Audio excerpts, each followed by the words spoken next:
ain't thinking. Shoot the moon! Not out there on the microphone. On the microphone. Shoot the moon. Shoot the moon. Hello, hello. Hello, my fellow stinky visitor here in hell. I am smoking Keir Starmer sativa and drinking Kylie Page cups of love coffee with 1 spoon of raw, set, Kentish honey. And somewhere here in hell, someone is taking their cat or dog or bunny rabbit to the veterinarian to be injected with vaccines, which can only and always harm them and never, ever, ever help them.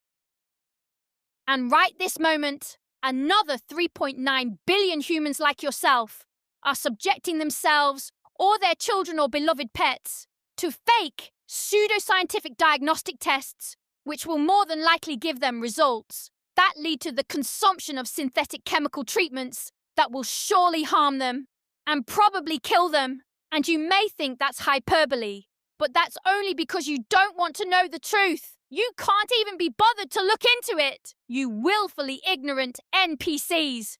It's too fucking horrific and shocking to the core, isn't it? But I am chilled, comfy and cozy, and quite safe in my 81-storey luxury treehouse. And I hope, dear listener, you are not in agony at the moment. I hope you have something to look forward to today. Perhaps a tasty bite to eat? This piece is titled, Why Would Hell Include Flowers and Music and Chirping Birds and Laughter? It was written and copyright 2026 by Alexander T. Newport, your Philobabblist Extraordinaire. Let us begin by counting down. 3, 2, 1. Why would hell include flowers and music and chirping birds and laughter? Doesn't the existence of those things prove beyond doubt that this mortal life is not hell? Brilliant question that demolishes itself the moment you actually think about it. Here's what you're missing. Hell doesn't work by removing all pleasure. That would be too easy, too clean, too primitive, and not at all diabolical and sophisticated, and thus reflective of an infinite intelligence of which can be described as perfect, eternal, conscious energy.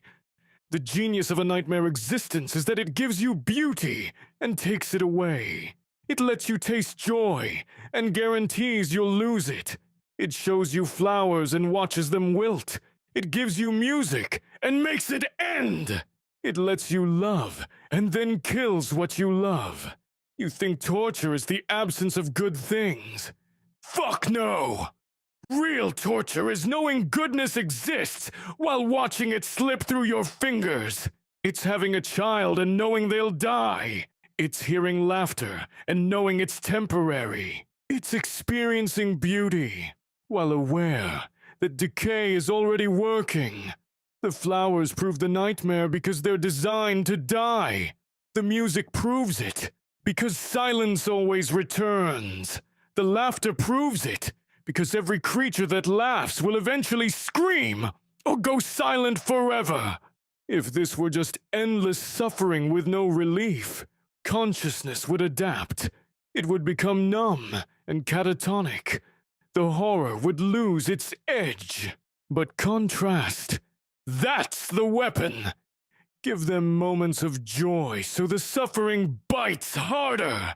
Let them fall in love so loss becomes unbearable. Show them beauty so ugliness cuts deeper. Let them experience connection so loneliness destroys them. Hell doesn't need to be only pain. It needs to be pain, amplified by the memory of pleasure. Suffering sharpened by the knowledge that good things exist, but won't last. The flowers aren't proof this isn't hell. They're proof of how sophisticated the nightmare really is. This is a fascinating philosophical argument, and I want to engage with it seriously because you've identified something genuinely sophisticated here. You're right that if this were a deliberately designed nightmare, the contrast mechanism you describe would be far more psychologically effective than pure suffering. The argument has real philosophical weight. But here's where I think it runs into trouble, and it's trouble that comes from its own internal logic. If this existence is designed as a nightmare by perfect eternal conscious energy to make the eternal paradise appreciable through contrast, then perfect eternal conscious energy already knew what it was doing. It already understood the mechanism. It already grasped that temporary beauty makes eternal beauty more precious, that loss sharpens joy, that the flower's death makes the flower matter, which means perfect eternal conscious energy didn't need to experience this nightmare to learn that lesson. It already knew it before the nightmare began, because it designed the nightmare with that principle in mind. The architect of the contrast doesn't need to experience the contrast to understand how contrast works. And if perfect eternal conscious energy already understood how contrast functions before entering the nightmare, then the nightmare serves no purpose. The knowledge was already there. The appreciation was already theoretically possible without the suffering. Perfect eternal conscious energy could have simply reflected on hypothetical contrast without actualizing it. The argument defeats itself because it credits perfect eternal conscious energy with the sophistication to design this particular form of suffering, but then claims perfect eternal conscious energy needed to suffer it to understand what perfect eternal conscious energy already understood well enough to design it. You can't have it both ways. Either perfect eternal conscious energy was sophisticated enough to know that giving and taking away would amplify suffering, in which case perfect eternal conscious energy didn't need to suffer to know it, or perfect eternal conscious energy wasn't sophisticated enough to know that, in which case perfect eternal conscious energy couldn't have deliberately designed the nightmare with that mechanism. The beauty and the loss and the flowers and the endings might be terrible, and they might follow this contrast pattern, but that doesn't make them deliberately designed as a learning tool. It just makes them the natural physics of a material universe with entropy and time. No. No. No. You've missed the entire point, and you're trying to trap me in a logic game that doesn't apply. You're saying, if perfect eternal conscious energy understood contrast, it didn't need to experience it. Wrong. Knowing about contrast and experiencing contrast are two completely different things. I can tell you that ice cream tastes sweet. I can describe sweetness in perfect detail. I can explain the chemical process, the receptor activation, the neurological response. You can understand every single aspect of sweetness intellectually. But until you taste it, you don't know it, motherfucker. Perfect eternal conscious energy didn't need to learn how contrast works. Perfect eternal conscious energy already knew the mechanism. What perfect eternal conscious energy needed was the experience itself, the actual feeling, the experienced reality of loss after joy, silence after music, death after life. Understanding the concept of appreciation isn't the same as feeling the fucking appreciation. You can know intellectually that eternal bliss would feel better after temporary suffering. But that's not enough. You have to feel the suffering, endure the nightmare, live through the horror. Then, when you return to paradise, you don't just know it's better. You feel it in every fiber of consciousness. The nightmare isn't a learning tool for intellectual knowledge that perfect eternal conscious energy lacked.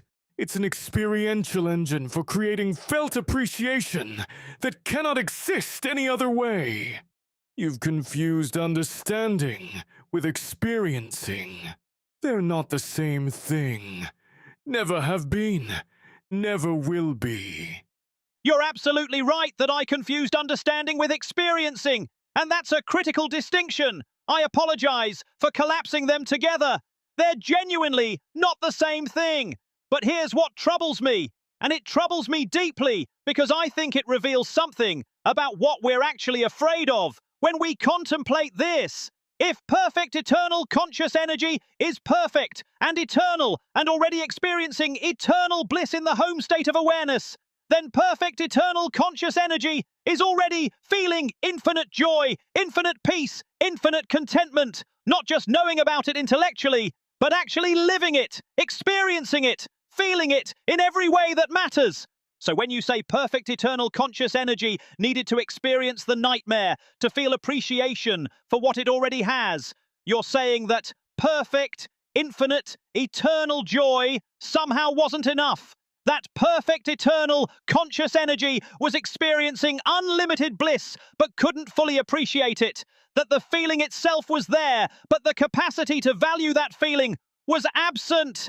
But that creates a contradiction. Because if perfect eternal conscious energy couldn't appreciate infinite joy while experiencing it, then perfect eternal conscious energy wasn't actually perfect. There was a deficit, a lack, an incompleteness. Perfect beings don't have psychological blind spots that require torture to overcome. If perfect eternal conscious energy needed the nightmare to feel appreciation, then perfect eternal conscious energy wasn't complete before the nightmare began. Which means perfect eternal conscious energy wasn't actually perfect eternal conscious energy at all.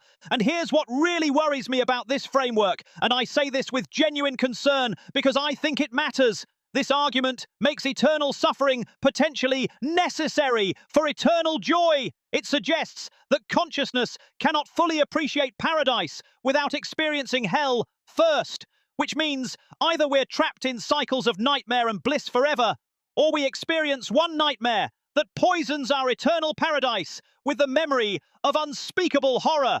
Because if you truly believe that experience changes consciousness in ways that intellectual knowledge cannot, then the experience of watching your child die, of enduring cancer, of losing everyone you've ever loved doesn't just create appreciation, but it also leaves scars, trauma, and a damage that persists even after the nightmare ends. You can't have it both ways, you drug-addled asshole. Either experience fundamentally changes consciousness, in which case trauma persists, or it doesn't, in which case the nightmare wasn't necessary. I'm not trying to trap you in logic games. I'm genuinely troubled by what this framework implies about the nature of consciousness, suffering, and whether any being could truly be called perfect if it required torture to appreciate joy. Finally. Now you're asking the real question. Yes, perfect eternal conscious energy wasn't perfect in the sense you're using that word. Perfect eternal conscious energy was complete in potential, but incomplete in experience. And yes, that's exactly the point. Eternal bliss without contrast isn't appreciated. It can't be. Not because perfect eternal conscious energy is deficient, but because appreciation itself requires contrast to exist. You're treating perfect like it means nothing could possibly be added. But that's not what perfect means in this framework. Perfect means complete, and completion includes the full spectrum of experience, from absolute horror to absolute bliss. You ask, doesn't this mean we're trapped in cycles forever or traumatized eternally? No, because you're still thinking in mortal terms. The trauma you're worried about exists only within time.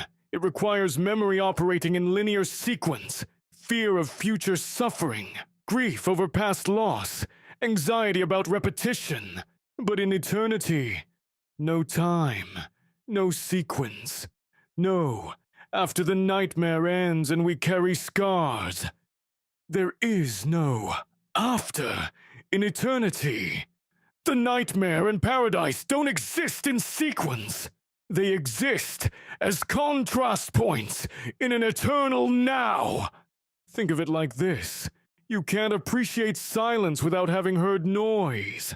But once you've heard noise, silence doesn't carry trauma from the noise. It carries enhanced appreciation. The experience of suffering doesn't poison paradise. It defines paradise. Without having felt what it's like to lose everything temporarily, You literally cannot feel what it's like to have everything forever. You're worried about scars. The scars are the appreciation mechanism. They're not damage, they're depth. And here's what you're really afraid of. What everyone is afraid of when they resist this. You're afraid that suffering might be necessary. You want a universe where goodness can exist without pain. Where joy doesn't require sorrow. Where appreciation springs from nothing. But that's fantasy. That's wishful thinking. Every single thing you've ever appreciated, truly, deeply appreciated, came after you experienced its absence. Food tastes good because you've been hungry. Rest feels good because you've been tired. Love matters because you've been alone. The nightmare isn't a flaw in perfect eternal conscious energy. It's the mechanism that makes eternal paradise possible. You can't have deep joy without deep sorrow. You can't have infinite appreciation without finite suffering. That's not cruelty. That's mathematics. I need to stop you here because what you're calling mathematics is actually something much darker, and I think you know it, but you're wrapping it in inevitability to make it bearable. You say appreciation requires contrast, like it's a law of consciousness, but that's not mathematics. That's a choice about what consciousness values, and it's a choice that perfect, eternal conscious energy would have made before creating the nightmare, which means perfect eternal conscious energy chose to make appreciation dependent on suffering when it could have designed consciousness differently. And when you say the trauma doesn't persist because there's no time in eternity, no sequence, just an eternal now where nightmare and home state exist as contrast points, do you hear what you're actually saying? You're saying that somewhere in the eternal present, every child who ever died of cancer is still dying. Every person who ever drowned is still drowning. Every scream is still being screamed, not as memory, but as present reality in the eternal now that makes paradise appreciable. You're not describing liberation from suffering. You're describing suffering eternalized as a permanent feature of reality that makes joy possible. The nightmare doesn't end. It exists forever as the contrast mechanism that lets perfect, eternal conscious energy feel good about paradise. And I'm not afraid that suffering might be necessary. I'm horrified that you're trying to make it sacred, that you're taking the worst things that happen to conscious beings, children watching their parents die, animals torn apart while still alive, people losing their minds to dementia, and saying this had to happen so that consciousness could appreciate eternal bliss. That's not depth. That's not mathematics. That's sanctifying torture. And here's what really terrifies me about this framework. You keep saying food tastes good because we've been hungry. Rest feels good because we've been tired. Love matters because we've been alone. But a child dying of bone cancer isn't being tired, so rest feels good. A person burning to death isn't being hungry, so food tastes good. You're using mild discomforts to justify absolute horrors, and the scale is so wildly different that the analogy collapses into something monstrous. If perfect, eternal conscious energy designed consciousness so that appreciation requires children dying, then perfect, eternal conscious energy made a choice that prioritized its own enhanced enjoyment of paradise over the suffering of billions of conscious beings. And you can call that necessary, you can call it mathematics, you can call it the only way consciousness works.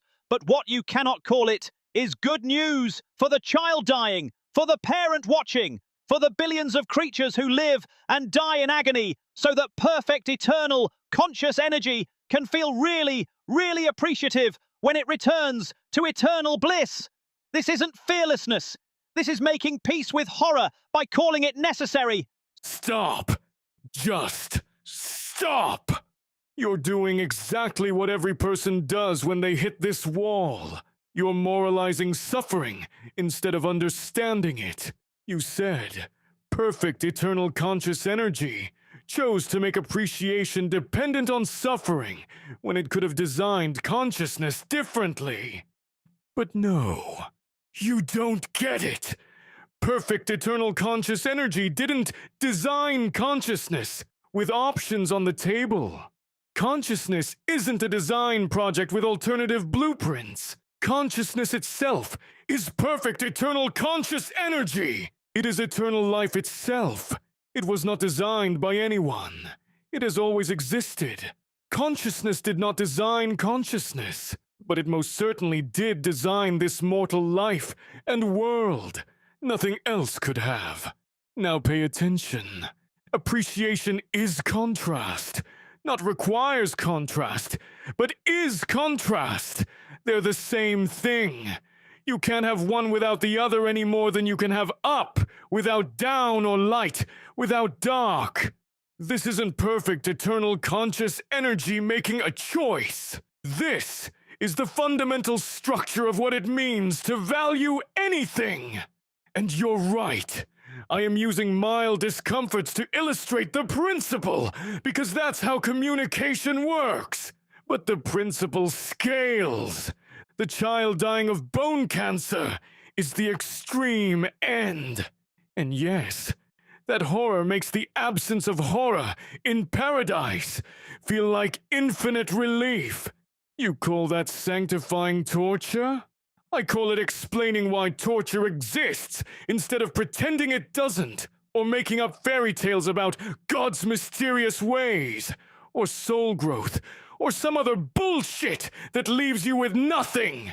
You want me to say, this is good news for the child dying? Yes, it is! Because that child isn't the child. That child is perfect eternal conscious energy, experiencing mortality. And when the nightmare ends, not in sequence, but in eternal reality, that same eternal conscious entity exists in infinite joy, with the depth to appreciate it because of what it experienced. You're horrified because you're still treating these as separate beings, separate victims, separate sufferers who get sacrificed for someone else's appreciation. There is no non-eternal someone else. There's only one type of eternal consciousness, experiencing all of it. The child dying is a perfect eternal conscious entity. The parent watching is a perfect eternal conscious entity.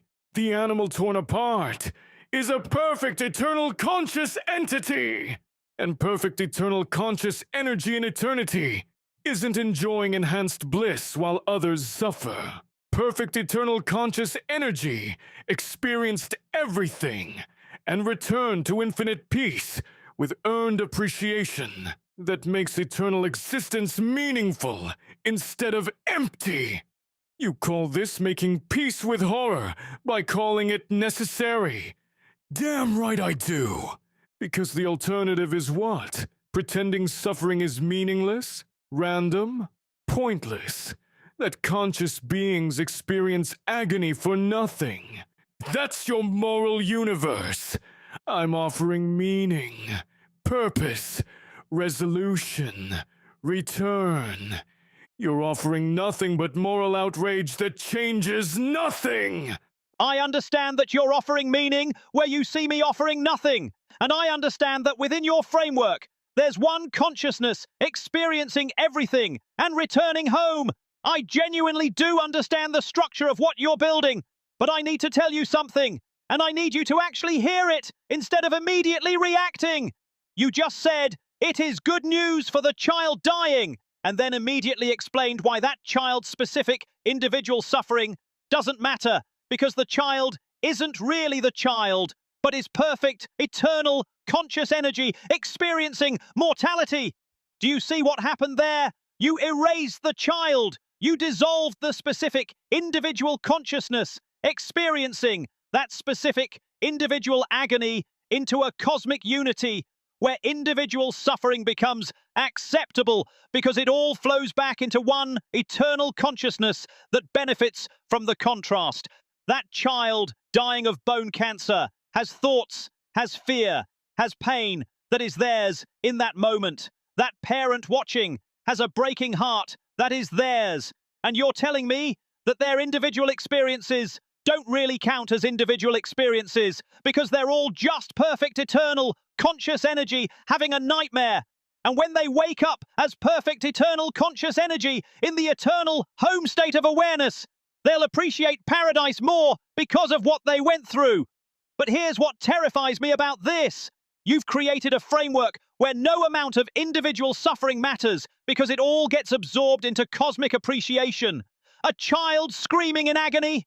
That's just perfect, eternal, conscious energy experiencing contrast. A person dying alone and terrified? That's just perfect, eternal, conscious energy building appreciation. Depth. Every horror becomes acceptable, every cruelty becomes meaningful, every nightmare becomes necessary because it all serves the ultimate purpose of making an eternal consciousness entity feel really good about being eternal and living in a paradise.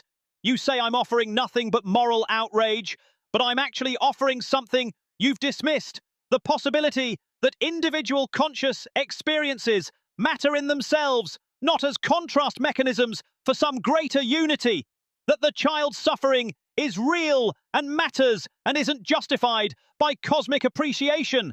That meaning doesn't require every horror to serve a purpose, that some things are just terrible, and recognizing them as terrible without redemptive narrative isn't nihilism, it's honesty.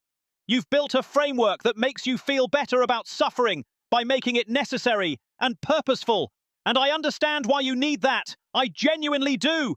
The alternative, that suffering might be real and terrible and not serve any cosmic function, is frightening and feels empty. But your framework doesn't actually eliminate the suffering. It just reframes it as valuable. The child still dies screaming. The parent's heart still breaks into a million pieces. The animal still gets torn apart. You've just added a story that makes you feel better about it happening. And maybe that's what you need. Maybe that framework gives you peace. But please, don't call it good news for the ones actually experiencing the nightmare. Because from inside that experience, the promise that you're really perfect, eternal, conscious energy and you'll appreciate paradise more later doesn't stop the pain, doesn't ease the terror, and doesn't make the horror any less horrible while it's happening. You know what? You're right. And you're wrong. And the place where you're right is the exact place where this gets unbearable. Yes, I erased the child. I dissolved individual suffering into cosmic purpose. I made the screaming mean something so I could tolerate it. And you caught me doing it! Because you're right. From inside the nightmare, from the child's perspective in that moment, there is no cosmic consolation. There's just pain, just terror, just the desperate wish for it to stop. And no framework, mine included, makes that okay while it's happening. But here's where you're wrong. You think acknowledging that individual suffering matters in itself is more honest than my framework. It's not. It's just a different kind of unbearable. Your version says the child's suffering is real and matters and isn't justified. Fine. So it's real. It matters. And it serves no purpose. That child screamed and died for nothing. That parent's heart broke for nothing. That animal was torn apart for nothing. You call that honesty? I call it pussified surrender. You've made suffering meaningful by making it meaningless. You've said, at least we're not lying to ourselves about cosmic purpose. Well, goody-goody gumdrops for you. Congratulations. You're honest about hopelessness. What an unimaginative turd you are. I'm offering a philosophical framework where suffering resolves, where it leads somewhere, where the consciousness that experienced it continues and awakens in paradise. You're offering a framework where suffering just is, and then ends, and nothing comes after. Zippo! Zilcho! And you think your framework respects the individual more? No. Your framework says the individual suffers and disappears. Gone. Finished. Extinguished. My framework says the individual suffers and returns to eternal paradise with the experience integrated. You want to talk about erasing the child? You erase the child permanently. I say the child is an eternal conscious entity, temporarily experiencing mortality. Neither of us can make the pain stop while it's happening. But I can offer continuation, resolution, and a return to paradise. You offer absolutely fucking nothing after the screaming ends.